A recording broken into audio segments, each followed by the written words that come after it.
বলছে দাঁড়ান, বলে আমি ফোন করছি জলসা কমিটির কাছে, আমার হাতে ফোনটা কেড়ে নিয়েছে। বলছি এই ইউটিউব চ্যানেলে বলছি শুনিলেন আমার একদিন রাস্তায় ধরেছে, উঠে যাক, গ্রামের নামও বলে দিচ্ছি তারা শুনুক, ভাঙড় থানা, গ্রামের নাম চন্দনেশ্বর। তাহলে ওরা আবার বুঝতে পারবে না, আরে ভাঙড়ের লোকের চ্যানেল আছে তো ধরেছে। ওরা লরিওয়ালার ঘুষি মারছে কি করছে আল্লাহ পাক জানে, শুধু বলছে ও বাবা রে, ও বাবা। আমি বলি কি হয়েছে রে, বলে আর ওর পিছনে দাঁড়িয়ে গেছি। একটুখানি 2-3 কিলোমিটার দূরে আমার জলসা, 1 কিলোমিটার মতো হবে জলসা, আওয়াজও শুনতে পাচ্ছি। এবার আমি, ওরা গাড়ি সাইড দেয় না, শুধু বলছে ওরা শুধু আমার বলছে চুপ করো, গাড়ি দাঁড় করা। আমি তখন বলছি যে গাড়ি দাঁড় করাবো, আমার জলসা টাইম হয়ে গেছে, 5 মিনিট বাকি আছে, বেশ তাহলে বলে কি হচ্ছে বল দেখি। দেখছি ও শুধু লরির গেট খোলা, শুধু বলছে ও বাবা। আমি বলছি তাহলে ড্রাইভারে বলছি যে কাজ হয়েছে, এই চিন্তাই হচ্ছে, তাহলে হুজুর কি হবে। এবার আমি নেমে বলছে বাপ, কেন ওরা সব শুনছে, সেই যারা ধরলো ওরাও শুনবে, আমি চাই বাবু সরে যাম একটুখান যাই। বলছে দাঁড়ান, বলে আমি ফোন করছি জলসা কমিটির কাছে, আমার হাতে ফোনটা কেড়ে নিয়েছে। কথা বুঝতে পারেননি, ফোনটা কেড়ে নিয়েছে। নেওয়ার পরে এইবারে আমি আর তো ফোন করতে পারছি না, তাহলে আর যা হচ্ছে হয়ে যাক, আর কি করবো। বলে লাইন ক্লিয়ার হয়ে গেল। ওদের ভিতরে কয়েকজন বলছে এই এ তো হুজুর রে, এ তো সাইফুল্লাহ হুজুর। বলে যাও তো হয়ে গেছে, দাঁড়া লরিওয়ালা চলে যাক, মোবাইল ফিরিয়ে দিচ্ছি। বলে মোবাইল ফিরিয়ে দিল। আমি আবার ওখানে গিয়ে জলসা কমিটির কাছে বললাম, জলসা কমিটি সঙ্গে সঙ্গে আসলো, সকালবেলা ওদের ধরে নিয়ে গেল, চারিদিক থেকে থানার পুলিশ আসলো। আমার বলছে হুজুর বলেন, হাজার হাজার লোক জড়ো হয়ে গেছে, হুজুর বলেন থানায় ধরে নিয়ে যাই, জনমের মতো শাস্তি দেই, বুঝলেন। তাই বললাম না, আমি ওদের ক্ষমা করে দিলাম, ওরা যেন ভালো হয়ে যায়। সেই ছেলেগুলো বিরাট ভালো হয়ে গেছে, এখন তাদের পাড়ায় যাই, জলসা করি। এবারেও তাদের পাড়ায় গিয়ে জলসা করে এসেছি কদিন আগে, তার ডেকে আবার হাতে হাতে মোসা করলাম, বলি কচি ভালো আছিস তো? বলছি হুজুর খুব ভালো আছি, আবার আসবেন। ঠিক আছে আবার আসবো তোমাদের পাড়ায়। সুযোগ পেলে শাস্তি দেওয়া ভালো না। বাচ্চা মসজিদে পেশাব করছিল, আর রাসূলুল্লাহর অনেক সাহাবা ছিল, সাহাবারা বলছে হুজুর বলেন কুচে দি। রাসূল বলছেন না, কোচা কাজ না, গুড়িয়ে নিতে হবে, ছড়িয়ে দেওয়া কাজ না, শুধু বলছে বলেন ছড়িয়ে দি। মসজিদে পেশাব করবে তার বাঁচিয়ে রাখবো। নবী তো বলতে পারতেন যাও, ও এত বড় অন্যায় করে তোর বাঁচিয়ে রাখবে, ছড়িয়ে দাও। রাসূল বলছেন না, গুড়িয়ে নিতে হবে। রাসূল বললেন বাবু এটা পেশাব করার জায়গা না, এখানে তো ইবাদত করার জায়গা, ধর্মস্থান, পেশাব করে। বলছে হুজুর এটাই আমার পরীক্ষা ছিল, আপনি যে মহামানব এতে কোনো সন্দেহ নাই, আমি ঈমানের কলমা পড়তে চাই। জোরে বলুন। যদি ছড়িয়ে দিত আর গুড়িয়ে নিতে পারতো জীবনে, জোরে বলেন। এই ছেলেগুলোর যদি আমি বলতাম জেলে দাও, 3 মাস জেল খাটতো, কিন্তু ওরা এসে আমার খোঁজ দিত, কোথায় জল ঠকার দেয়। এই কথা ঠিক না বলি, যে হালকা মোবাইলটা কেড়ে নিয়েছি তাতে জেল, হ্যাঁ তা যাবো যাই তো ভালো করে যাই। সেই জন্য সকালবেলা আমি বললাম আমি এদের 3 জনকে ক্ষমা দিয়ে দিলাম, যাও। এই জন্য মানুষ অন্যায় করলে ক্ষমা দিতে হয়, ভুল করলে তার বোঝাতে হবে যে বাবু এটা ঠিক না, এটা অন্যায়। এই বিদেশি লোক মার, বড় কথা বল, আল্লাহ রাতে যেরকম শোনে দিনে সেরকম শোনে। এই মজলুম মার, বিউজ্জতি কর। আল্লাহর কসম বড় বড় জলসাগুলো নষ্ট হয়ে গেছে যারা আল্লাহর ওলিদের বিউজ্জতি করেছে। আর হুজুর কেবলারা তো সবসময় মুসাফির আলোচনা থাকে, পুরোপুরা পীর সাহেব 24 ঘন্টা মুসাফির। যারা বিউজ্জতি করেছে, মুখের কথা বলে গেছে, সঙ্গে সঙ্গে কাজ। অনেক জায়গায় বলেছে তোদের জলসা জীবনে হবে না, যে জোর কর দিস ঝড় হবে আর পানি হবে, ঝড় পানি হয় জলসা শেষ, যেদিন করে সেদিন ঝড় পানি হয়। আর যারা বলে গেছিল তারা সব মরে গেছে, যে ফেরকে ক্ষমা চাইবে লাইন নিয়ে, বুঝতে পেরেছেন। আমাদের ওখানে একটা হুজুর শুধু চিঠি দিয়েছে, হুজুর শুধু চিঠি দিয়ে, নদী ভেঙে যাচ্ছে, শুধু নদী চিঠি দিয়েছে যে চিঠিটা নিয়ে নদীর কিনারায় বসিয়ে দিবি, মাটি তুলে ঢুকিয়ে দিবি, দে আর বলে আসবি যে ফুরফুরার আবু জাফর সিদ্দিকী আল কোরাইশি এই চিঠিটা পাঠিয়ে দিয়েছে।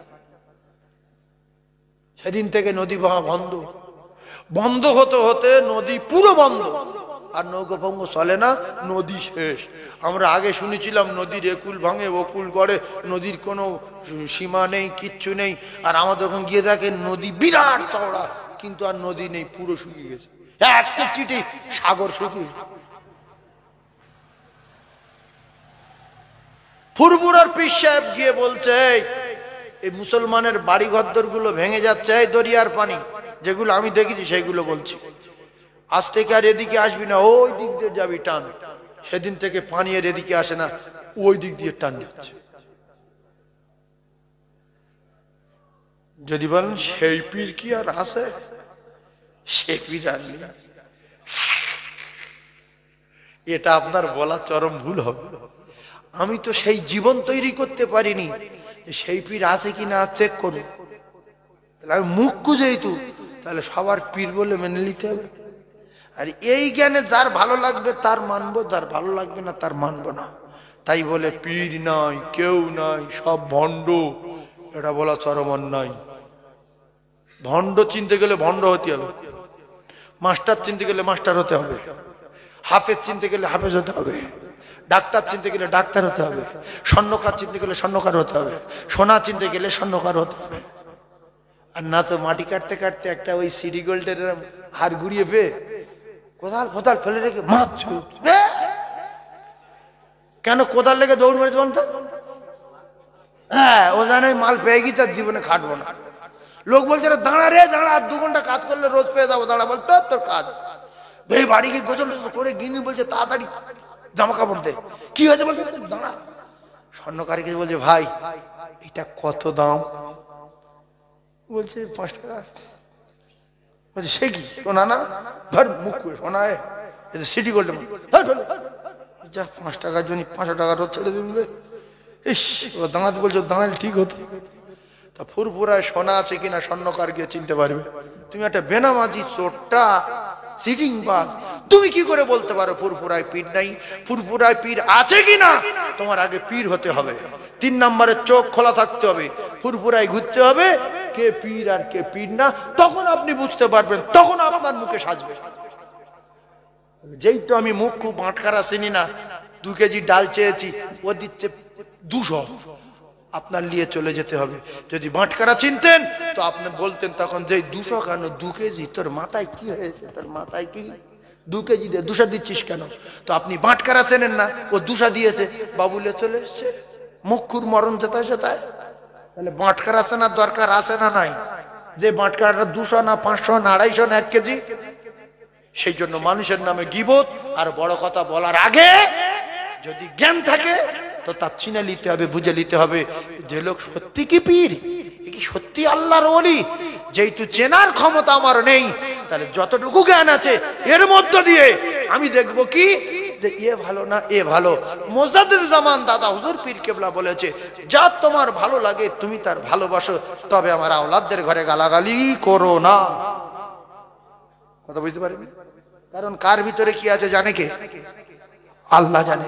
এজন্য যার ভালো লাগবে না তার সঙ্গে চলবো না, যার ভালো লাগবে না তার আনবো না, যার ভালো লাগবে না তার গালাগালি দেবো না, বড় কথা বলবো না। কারণ হলো কলিজার টুকরা ভাইরা আমার, মুসাফিরের বদদোয়া থেকে বাঁচবে না, মজলুমের বদদোয়া থেকে বাঁচবে না, জনমদাতা পিতা জনম দুঃখী মায়ের বদদোয়া থেকে বাঁচবে না।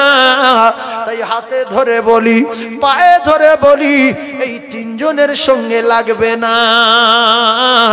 1 নাম্বার হলো মজলুম, 2 নাম্বার মুসাফির, 3 নাম্বারে জনমদাতা পিতা আর গর্ভধারিণী মা। জোরে বলুন সুবহানাল্লাহ, আর জোরে বলুন সুবহানাল্লাহ। হযরতে মুসা কালিমুল্লাহ বললেন, আল্লাহ গো, আমার মতো বড় মোমেন, বড় ঈমানদার আর কি কোথাও আছে দেখা যায়? আল্লাহ বললেন হ্যাঁ, তোমার সঙ্গে হাসর হবে। এরকম একজন আছে বাজারে গোশত বিক্রি করছে, দেখো যাও। এমন তো অবস্থায় দেখা গেল মুসা আলাইহিস সালাতু ওয়াস সালাম শুনে অবাক, যে করে মাওলানা হবে, কোন একটা বড় হাফেজে কোরআন হবে, কোন একটা বড় আল্লাহওয়ালা হবে, কোন একটা আল্লাহর ওলি হবে, কোন একটা পয়গম্বর হবে। এ সামান্য গোশ ব্যাপারী কি ব্যাপার, কি এত বড় আমল করে দেখবো। বাজারে গিয়ে দেখলেন গোশত বিক্রি করে, কোনো আমল টামল নাই, তবে পাল্লার ঢাং চেপে ধরে মাল মাপে না, কাঁটায় হাত দিয়ে চাপ রাখে না, মাপটাও কিন্তু ভালো। এইবারে গোশ বিক্রি হয়ে গেল, চলে যাচ্ছে গোশ ব্যাপারী বাড়িতে। ও মুসলমানেরা, মুসা নবী বললেন ভাই আমি আপনার বাড়ি মেহমান হতে চাই, কিতাবে লেখা। গোশত ব্যাপারী বললেন বাবু আপনি বিদেশি মানুষ, আমার বাড়ি মুসাফির হবেন, আমার কোনো অসুবিধা নাই, আসুন। বাড়ির ভিতরে নিয়ে গেল, বাড়িতে বসতে দিয়ে বললেন বিদেশি মুসাফির আপনি একটু বসেন, আমার একটু কাজ আছে, কাজ সারবো, তারপরে একসঙ্গে খানা খাবো। মুসা নবী কিন্তু খেতে যাননি গো। মুসা কালিমুল্লাহ বললেন দেখি কি কাজ, কিতাবে লেখা। গিয়ে দেখছে জনম দুঃখী মা জননী বিছনায় পায়খানা করেছে, গর্ভধারিণী মায়ের পায়খানা পরিষ্কার করছে আর কাঁদছে, বলে আল্লাহ আজকের একটু লেট হয়ে গেছে, আমার মা পায়খানা করে গড়াগড়ি দিয়েছে। রব্বুল আলামিন আমার গর্ভধারিণীর কতই না কষ্ট হয়েছে, বাচ্চা মায়ের পায়খানা নিজে হাতে টানে আর কাঁদে, বলে আমি যখন ছোট ছিলাম আমার মা আমার পায়খানা টেনে টেনে পরিষ্কার করতো, আজকের আমার মা বৃদ্ধা হয়ে গেছে, চলতে পারে না, উঠতে পারে না, আমি নিজে হাতে পায়খানা গুলো টানবো। পায়খানা পরিষ্কার করে জনম দুঃখী মাকে গোসল করালেন, আর গর্ভধারিণী মা গোসল করিয়ে দেওয়ার পরে মাকে খানা খেতে দেবেন, সুন্দর পোশাক পরিয়ে দিয়ে বিছনা করে দিয়ে বলে মা জলদি করে খানা খেলেন, মেহমান আছে বাড়িতে। মুসা আলাইহিস সালাতু ওয়াস সালাম বসা, কিতাবে লেখা গোশত রান্না ছিল, গোশত মায়ের মুখে দেবে, মা ঢোক মারতে পারে না, চিবাতে পারে না, মুখে দাঁত নাই। বলে মা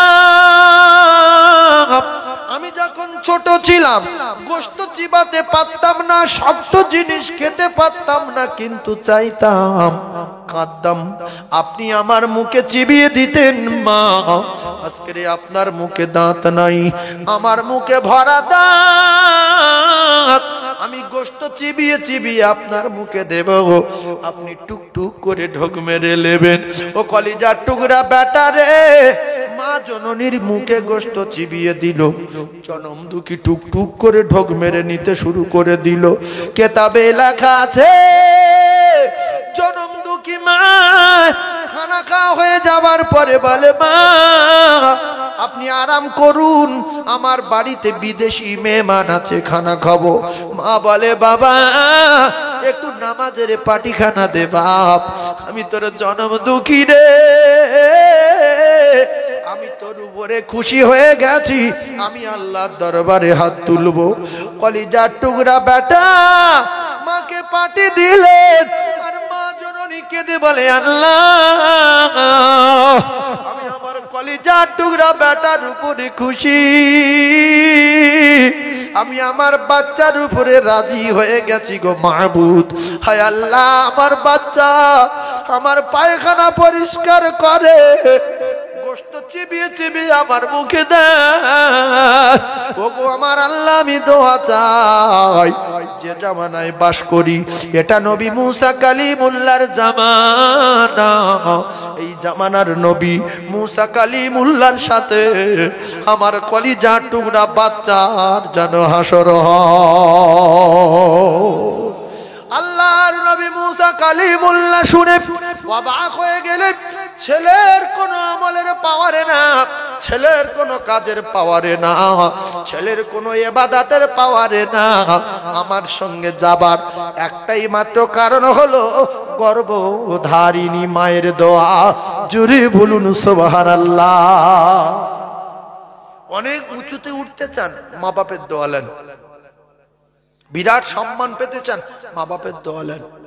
আর বিরাট একেবারে অপমান হতে চান, মা বাপের বদদোয়া নেন। মৃত্যুর আগে গুগুড়ে খেয়ে মরতে চান, মা বাপের বদদোয়া নেন। খাও সহজে গু খেয়ে মরতে পারো। যদি বলেন পায়খানা খাবো না জীবনে, আমি এসি রুমে থাকবো, এসি গাড়ি চড়বো, তাহলে মা বাপের খিদমত করার দোয়া নাও। তবে একটা কথা বলি, বর্তমান জামানা শ্বশুর শাশুড়িকে প্রচন্ড ভালোবাসছে রে সোনা।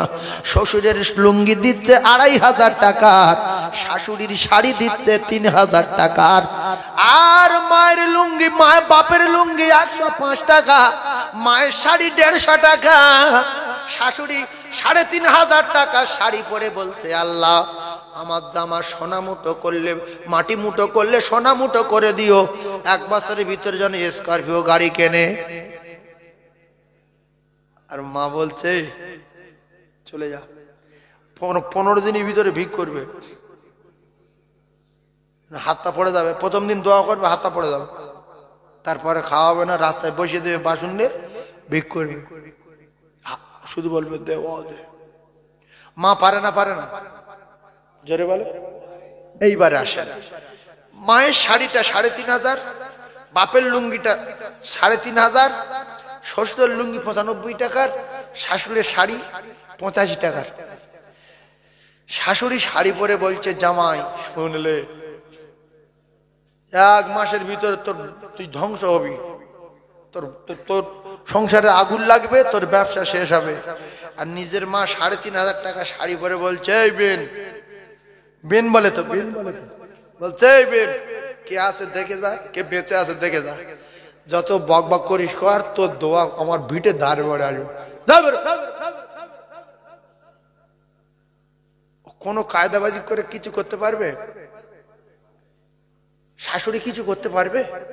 বেঁচে আছে কে? মা। জোরে বলেন না সুবহানাল্লাহ। তাহলে আজ থেকে কি করবেন? শ্বশুর শাশুড়ি রেগে যাবে, মা বাপ যেন কোনোদিন রেগে না যায়। কলিজা টুকরা ভাইরা আমার, বাবাদিরা ও মুসলমানেরা, যুবকেরা, জওয়ানেরা, লক্ষ লক্ষ বার আপনারা শুনেছেন মায়ের দোয়া কত দ্রুত গতিতে কবুল হয়ে যায়। কেতাবে লেখা বাইজিদ বোস্তামির কথা লক্ষ লক্ষ বার আপনারা শুনেছেন। একটা সাধারণ ছেলে বাইজিদ বোস্তামি হয়ে গেল, আল্লাহর ওলিদের খাতায় নাম উঠে গেল, পৃথিবীর বিখ্যাত ওলি হয়ে গেছে একটাই কারণে, কেতাবে লেখা জনম দুঃখী মাকে খুশি করিয়ে দিয়েছিলেন। পানি চেয়েছিল রাতের বেলা, বাইজিদ পানি আনতে একটু দেরি হয়ে গেছে, পানি এনে দেখে মা ঘুমিয়ে গেছে। ও কলিজা টুকরারা, কেতাবে লেখা সারা রাত বাইজিদ ঘুমায় না, বাম দিকে মা ঘুরলে বাম দিকে ঘোরে, ডান দিকে মা ঘুরলে ডান দিকে ঘোরে। অবশেষে দেখা যায় বাইজিদ বোস্তামি রহমাতুল্লাহ আলাইহি সারা রাত গেলাস নিয়ে দাঁড়িয়েছিলেন। সকাল হয়ে গেছে, জনম দুঃখী মা, পেটে ধরা মা বললেন বাবা বাইজিদ পানি চেয়েছি তো এখন না, সন্ধ্যা রাতে পানি চাইলাম, সকালবেলা পানি আনলে বলে মা না, হয়তো একটু দেরি হয়ে গিয়েছিল, আমি পানি আনার পরে আপনি ঘুমিয়ে গেছেন, তাই আপনার ঘুম ভাঙালে কষ্ট হবে বলে আমি বাইজিদ আপনার কষ্ট দেব না বলে ওগো জননী মা সারা রাত গ্লাস নিয়ে মাথার ধারে দাঁড়িয়েছিলাম। ডান দিকে ফিরেছেন, ডান দিকে গেছি, বাম দিকে দিকে ঘুরেছেন, বাম দিকে গেছি, তাই সারা রাত গ্লাস নিয়ে দাঁড়িয়ে। বাইজিদের মায়ের কলিজা ফানা হয়ে গেছে, বাপ পানিতে খেলি বাবা। জান ভরে পানি পান করলেন, বাইজিদকে সুন্দর করে বিছনায় শয়ন করিয়ে দিলেন। আর বাইজিদের মা নামাজের পাটিতে বসে আল্লাহ দরবারে কেঁদে বলে, আল্লাহ আমি আমার বাইজিদের উপরে রাজি, আমি আমার বাইজিদের উপরে খুশি হয়ে গেছি।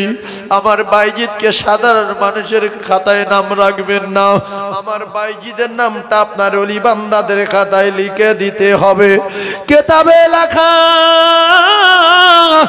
বাইজিদ বোস্তামির মায়ের দোয়া আমার আল্লাহ পাকের দরবারে কবুল হয়ে গেল। মায়ের দোয়ায় বাইজিদ বোস্তামি রহমাতুল্লাহ আলাইহি আল্লাহর ওলি হয়ে গেল। জোরে বলুন। 5 ওয়াক্ত নামাজ পড়ুন আর মা বাপের খিদমত করুন। আর যদি মা বাপ বেঁচে না থাকে তাহলে লাইন ক্লিয়ার করুন। কি ক্লিয়ার করবেন শুনে রেখে দেন। অনেক মুখ আছে, বাপ মারা গেছে চাচার সঙ্গে আলাপ করে না, মা মারা গেছে খালার সঙ্গে কথা বলে না, আছে না নাই? বলে মা নেই আর সব দরকার নেই। রাসূলুল্লাহ মদিনায় গোশত বন্টন করছে। কোথায় কোথায় গোশত বিলি করছে? মদিনায়। আর কেতাবে এলাকা সবচেয়ে বেশি কথা বলতেন মা আয়েশা সিদ্দিকা। আর যত কথা বলেছেন তত হাদিস মুখস্থ হয়ে গেছে। রাসূলুল্লাহর কথাগুলো আমাদের মতো কথা না, রাসূলুল্লাহর কথাগুলো সব হাদিস। এই রাসূল চুপ করে থাকতেন বলে বেঈমানেরা বলতেন মুহাম্মদ জাদুকর। কারণ একটা কথা বললে কিছুক্ষণ পরে উত্তর দেয়, আবার অনেকক্ষণ পরে উত্তর দেয়, বানিয়ে বানিয়ে বলে মিথ্যাবাদী ভণ্ড নবী না। কিন্তু ওরে মুখু রাসূলুল্লাহ বানিয়ে বানিয়ে বলে না, কথা বললে উত্তর দেওয়ার জন্য ওহির অপেক্ষায় চুপচাপ মেরে থাকতেন। আল্লাহ পাক জিবরিল পাঠিয়ে দিয়ে যে কথা বলতে বলতেন আমার নবী সেই কথা বলতেন। জোরে বল। ও কলিজার টুকরারা, রাসূলুল্লাহ গোশত বন্টন করছিলেন আর বলতে এটা এই বুবুর, ওটা তোমার ওই বুবুর, এটা ওই বুবুর ঘরে, এটা ওই বুবুর ঘরে, এটা ওই বুবুর ঘরে। কেতাবে লেখা রে সবার ঘরে গোশত বন্টন হয়ে গেল। একটা ভাগা আল্লাহ রসুল সাইড করে রেখে দিল। মা আয়েশা সিদ্দিকা বলেন, ইয়া রাসূলুল্লাহ এই ভাগটা কার? সব তো হয়ে গেছে। রসুল বলেন, আয়েশা রে এটাই আমার খাদিজার। মা আয়েশা সিদ্দিকা বলেন, ইয়া রাসূলুল্লাহ খাদিজা বুবু তো মক্কাতুল মুআজ্জামায় জান্নাতুল মুআল্লায় কবরস্থানে শুয়ে আছে বুবু খাদিজা ফাতেমার মা। আর আপনি এখানে মদিনায় গোশত বিলি করছেন আর বলছেন এটা আমার খাদিজার। কেতাবে লেখা মা খাদিজাতুল কুবরা যতদিন বেঁচে ছিলেন আল্লাহ রাসূল দ্বিতীয় কোনো বিবাহ করেন না।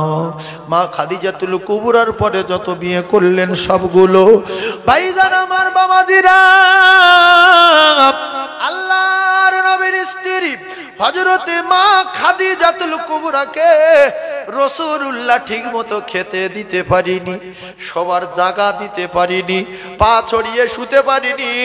ভালো একটা তচক ছিল না, ভালো একটা মশক ছিল না, ভালো একটা পানির মশকও পর্যন্ত ছিল না, ভালো গ্লাস ছিল না, প্লেট ছিল না, বিশ্বনবী ভালো একটা বিছনা ছিল না। যেতে শুয়ে থাকতেন যে সেটাতে খেজুর পাতার বিছানা। রাসূলুল্লাহর পিঠে দাগ বসে যেত। বিশ্বনবী হাবিবুল্লাহ মা খাদিজার কষ্টের কথা ভুলতে পারে না। সপ্তাহের পর সপ্তাহ, মাসের পর মাস উনুন জ্বলেনি। খাদিজা সাধারণ বাড়ির মেয়ে ছিল না। হযরতে মা খাদিজাতুল কুবরা রাদিয়াল্লাহু তাআলা আনহা রাসূলুল্লাহ গোশত বিলি করতে করতে ভাগ আলাদা করে দিলেন। মা আয়েশা বললেন, ইয়া রাসূলুল্লাহ, বুবু খাদিজা তো মক্কার কবরস্থানে জান্নাতুল মুআল্লায়। কি বলছেন আপনি? রাসূল বললেন খাদিজা রে। ও রাসূল বললেন আয়েশা তুল হুমায়রা, আমি যখন গোশত বন্টন করছিলাম শুধু আমার খাদিজার কথা মনে উঠছে, আমার ফাতেমার মায়ের কথা মনে উঠছে বারবার। আজকের যদি আমার ফাতেমার মা খাদিজা বেঁচে থাকতো, আমি একটু জান ভরে কিছু গোশত দিতাম, আমার খাদিজাকে কলিজা ঠান্ডা করতো। তাই খাদিজার কথা বারবার করে মনে উঠছে বলে আমি রাসূলুল্লাহ সাল্লাল্লাহু আলাইহি ওয়াসাল্লাম একটা ভাগা আলাদা করে রেখেছি, এটা আমার খাদিজা।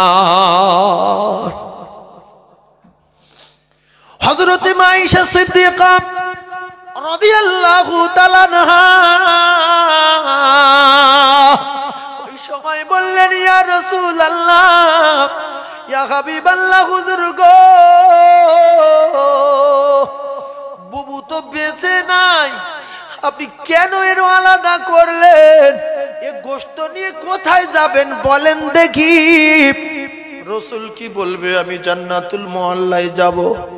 রাসূল বললেন খাদিজা, রাসূল বললেন আয়েশাতুল হুমায়রা, শোনো, আমি খাদিজার জন্য বারবার করে আমার মনে উঠছে খাদিজার কষ্টের কথা, সেজন্য আমি আলাদা করে রেখেছি। কোথায় নিয়ে যাব শুনবে?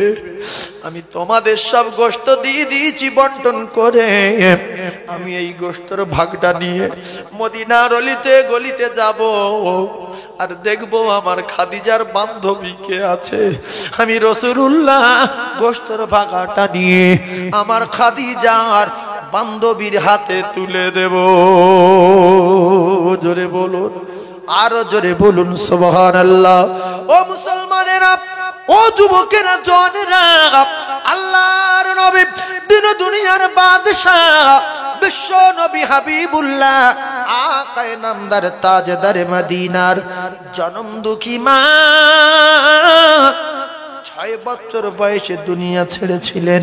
কিতাবে লেখা আব্বাজান 6 মাস যখন পেটে দুনিয়া ছাড়লেন। কিতাবে লেখা দাদু জান দুনিয়া ছাড়লেন। রাসূলুল্লাহর বয়স তখন 8 বছর। হালিমাতুস সাদিয়ার ইন্তেকালের কয়েকদিন আগে মনে বড় শখ জেগেছে, আমার শরীরটা বড় ভালো না, আমার কলিজার টুকরা আমি যার জীবনের চেয়ে বেশি ভালোবাসি, যার পায়খানা মেশকে আম্বার, যার পেশাব মেশকে আম্বার, যার পেশাব ঔষধ, যার থুতু ঔষধ, যার ঘায়ের ঘাম মেশকে আম্বার, আমার মুহাম্মদ, আমার সোনার সঙ্গে আমি একটা বার দেখা করতে চাই। কলিজার টুকরারা রে, রাসূলুল্লাহ সাহাবায়ে কেরামদের নিয়ে আলোচনা করছিলেন।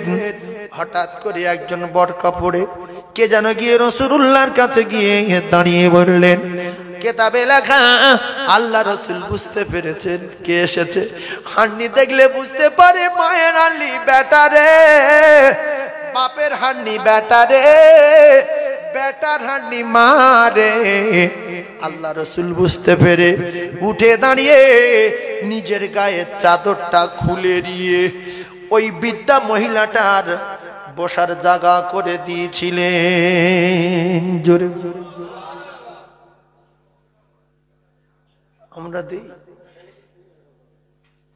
আমরা দেই একবারে মা যদি বসতে চাই, ঘাড়ে শাল টাল আছে, যদি বেঁচে থাকে বসিয়ে দেবেন, যেমন নবী বসতে দিয়েছিল। ও মা তুমি এর ওরম না করে এক কাজ করবেন, মায়ের গায়ে পুরাতন চাদর আছে 3-4 বছর আগেকার, 3-4 জায়গা ছেঁড়া পে সেলাই করে রেখেছে, সেট করে আপনার এই নতুন শালটা খুলে বলবেন, মা তুই লে দোয়া কর, আমি জানি কিনে নিতে পারি। মা বললো তুই একটা কিনবি কিনে যা, এইটা আমি গায়ে দিই, আমি তোর জন্য দোয়া করবো। মা খুশি না বেজা?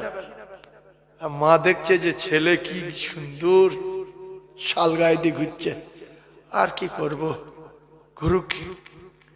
রাসূলুল্লাহ নিজের চাদর বিছিয়ে দিলেন, আর যেই বিছিয়ে দিয়েছে হালিমাতু সাদিয়া সোজা রাসূলুল্লাহর কাছে চলে গেছে।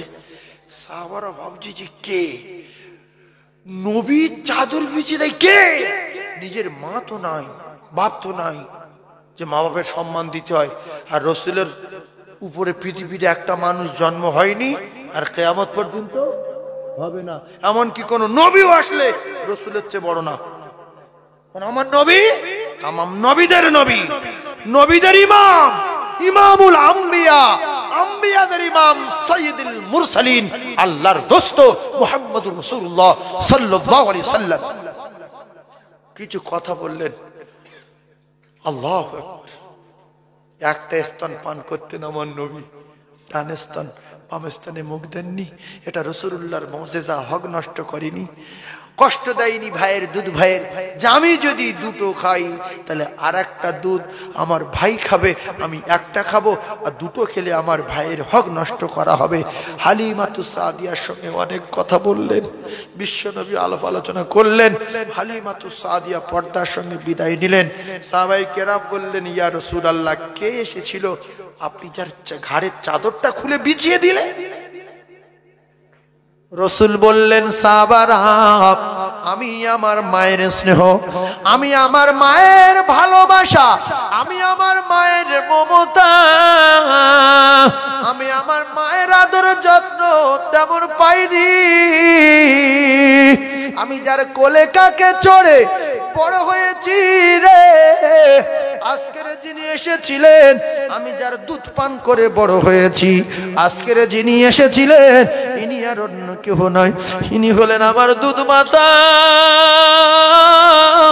আমার দুধ মা, হযরতে মা হালিমাতুস সাদিয়া। জোরে বলুন, আরো জোরে বলুন সুবহানাল্লাহ। তাহলে রাসূলুল্লাহ কোন মায়ের খিদমত করেছে, চাদর বিছিয়ে দিয়েছে? নিজের মায়ের না দুধ মায়ের? তাহলে আমরা যে কজন আছি, মা যদি বেঁচে থাকে, বাপ যদি বেঁচে থাকে, নতুন জ্যাকেটটা খুলে দেবেন, নতুন চাদরটা দিয়ে দিয়ে বলবেন, দোয়া করো আব্বা মা, আল্লাহ যেন আমার নতুন চাদর দেয়।